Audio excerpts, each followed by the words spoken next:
সব সময় আল্লাহর কাছে এই দোয়াটা যেন আমরা করি, আল্লাহ কিয়ামতের দিন তুমি আমার হিসাব নিও না,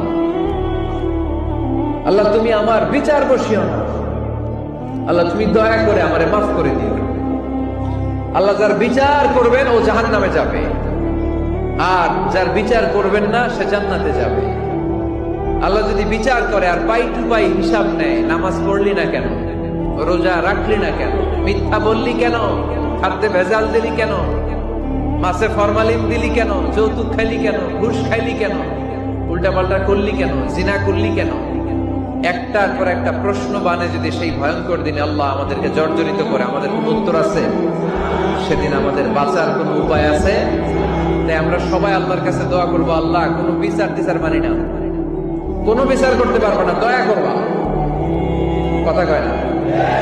কি করবে? এবার আওয়াজ করে বলেন, বিচার চান না দয়া চান?